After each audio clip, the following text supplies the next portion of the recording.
অতীত নিয়ে সবসময় পড়ে থাকলে এক চোখ অন্ধ, আর অতীতকে যদি আমরা ভুলে যাই তাহলে আমাদের দু চোখই অন্ধ।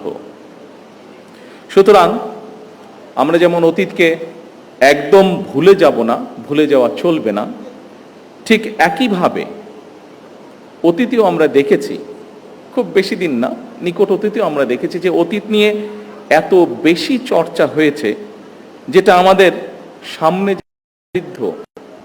ভবিষ্যৎ আছে সেই ভবিষ্যৎকে বাধাগ্রস্ত করেছে। সম্মানিত উপস্থিতিবৃন্দ, এখানে আলোচকবৃন্দ কয়েকজনই তাদের বক্তব্যে বলেছেন বাংলাদেশের ইতিহাসের সবচেয়ে গৌরবজনক অধ্যায় আমাদের স্বাধীনতা এবং 1971 সালের মহান মুক্তিযুদ্ধ। বাংলাদেশের জন্মযুদ্ধের এই গৌরবজনক ইতিহাস নিয়ে আপনারা যারা আজকে মঞ্চে উপস্থিত যারা আলোচনা করেছেন তাদের মধ্যে বেশ কয়েকজন উপস্থিত আছেন যারা সরাসরি মুক্তিযুদ্ধে অংশগ্রহণ করেছিলেন, মুক্তিযুদ্ধের সময়ের নৃশংসতা প্রত্যক্ষ করেছেন সেই সকল মুক্তিযোদ্ধা সরাসরি।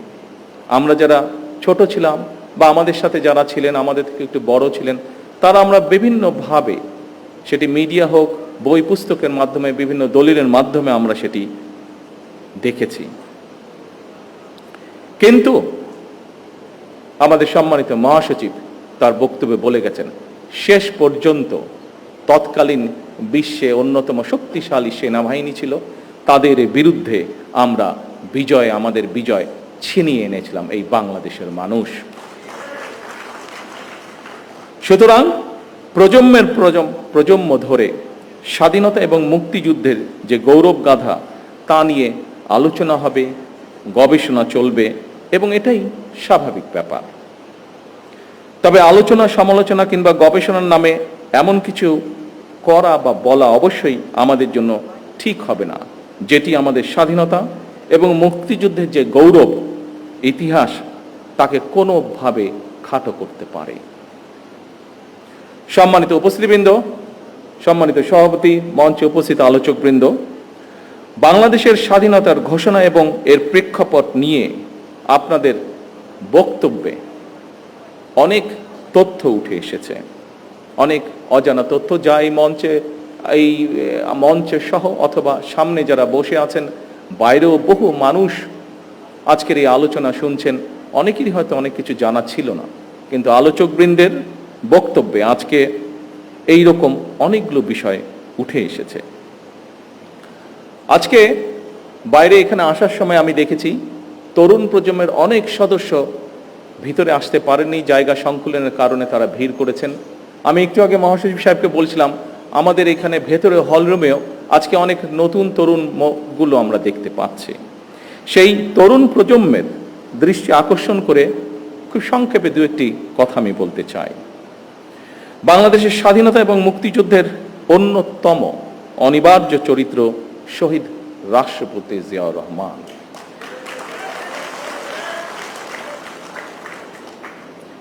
আমরা দেখেছি অতীতে যেভাবে শহীদ জিয়াউর রহমানকে, তার অবদানকে, তার কাজকে খাটো করার চেষ্টা করা হয়েছে, এর থেকেই প্রমাণিত হয়েছে শহীদ রাষ্ট্রপতি জিয়াউর রহমান অবশ্যই বাংলাদেশের মুক্তিযুদ্ধের একজন অনিবার্য চরিত্র। কিন্তু সম্মানিত উপস্থিতিবৃন্দ, শহীদ রাষ্ট্রপতি জিয়াউর রহমান হঠাৎ করেই কিন্তু স্বাধীনতার ঘোষণাটি দেননি। শহীদ জিয়া প্রথম জীবনে অবশ্যই একজন রাজনৈতিক কর্মী ছিলেন না, তিনি একজন সামরিক সৈনিক ছিলেন। তবে তিনি বাংলাদেশের স্বাধীনতার যে স্বপ্ন সেটি যে তার মনের মধ্যে সেই বোধ শক্তির পথ থেকে লালন করতেন, এটি কিন্তু তার একটি লেখায় ফুটে উঠেছে। স্বাধীনতার চিন্তা চেতনা যে তিনি ধারণ করতেন, একটি স্বাধীন বাংলাদেশের জন্য যে তার একটা দীর্ঘ মানসিক প্রস্তুতি ছিল, সেটি আমরা তার একটি লেখা থেকেই পরিষ্কারভাবে বুঝতে পারি। কথাগুলো আমার নয়, কথাগুলো কারো মন গড়াও নয়, এই কথাগুলো আমরা তার নিজের লেখনী থেকে আমরা জানতে পারছি। আমরা স্বাধীনতা এবং মুক্তিযুদ্ধ নিয়ে শহীদ জিয়ার নিজের লেখা একটি প্রবন্ধ আছে। প্রবন্ধটির নাম একটি জাতির জন্ম। সেখানেই এই কথাটি আমি আগেও বলেছিলাম, একটি জাতির জন্ম প্রবন্ধটি, সেখানে প্রবন্ধটি যথেষ্ট বড়। আমি খুব সংক্ষেপে সেই প্রবন্ধের দু একটি লাইন আপনাদের সামনে বলবো, যেখান থেকে পরিষ্কার হয়ে যাবে পুরো বিষয়টি। এই প্রবন্ধের মাধ্যমেই আমরা জানতে পারি যে স্বাধীন বাংলাদেশ, সার্বভৌম একটি বাংলাদেশের স্বপ্ন বহুদিন যাবৎ শহীদ জিয়ার মনে শহীদ জিয়া লালন করছিলেন। শহীদ প্রেসিডেন্ট জিয়াউর রহমানের লেখা নিবন্ধটি দৈনিক বাংলা পত্রিকার প্রথম 1972 সালের 26শে মার্চ প্রকাশিত হয়েছিল। এই প্রবন্ধটি ছিল বাংলাদেশের প্রথম স্বাধীনতা দিবস। 1971 সালে দেশ স্বাধীন হবার পরে প্রথম যে আমরা স্বাধীনতা দিবস পালন করি, সেই দিবস উপলক্ষে যে প্রথম ক্রোড়পত্রটি প্রকাশিত হয়েছিল, সেই ক্রোড়পত্রে এই লেখাটি ছাপা হয়েছিল বা প্রবন্ধটি ছাপা হয়েছিল। প্রবন্ধটি ছিল এইরকম, যেই লাইনটি আপনাদের সামনে আমি উল্লেখ করতে চাইছি।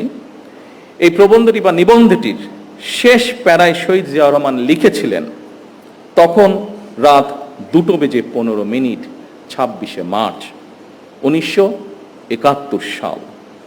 রক্তের আখরে বাঙালির হৃদয়ে লেখা একটি দিন। বাংলাদেশের জনগণ চিরদিন স্মরণ রাখবে, এই দিনটিকে স্মরণ রাখবে, ভালোবাসবে। এই দিনটি তারা কোনোদিন ভুলবে না, কোনো দিন না। এভাবেই উনি লিখেছিলেন। সম্মানিত উপস্থিতিবৃন্দ, 1971 সালের 26শে মার্চ রাত 2:15 কি হয়েছিল, আমি মনে করি স্বাধীনতা এবং মুক্তিযুদ্ধের ইতিহাস নিয়ে যারা গবেষণা করেন, এই তথ্যটি অবশ্যই তাদের জন্য একটি গুরুত্বপূর্ণ দলিল হতে পারে। কারণ শহীদ জিয়ার লেখা এই 1972 সালের প্রবন্ধটি যখন প্রথম প্রকাশিত হয়েছিল, তখন কিন্তু মাত্র মুক্তিযুদ্ধ শেষ হয়েছে। যারা মুক্তিযোদ্ধা ছিলেন, যারা মুক্তিযুদ্ধের সঙ্গে প্রত্যক্ষ বা পরোক্ষভাবে জড়িত ছিলেন, তারা কিন্তু প্রত্যেকেই তখন বেঁচে ছিলেন, যারা বেঁচে ছিলেন যুদ্ধের শেষের পরে। এই প্রবন্ধটি প্রকাশিত হওয়ার পরে কারো পক্ষ থেকেই আমরা কোনো রকম এমন কিছু আপত্তি বা এমন কিছু কথা পাইনি যা এই প্রবন্ধ বা লেখাটিকে কন্ট্রাডিক্ট করে। শহীদ জিয়ার এই প্রবন্ধটি যে শুধু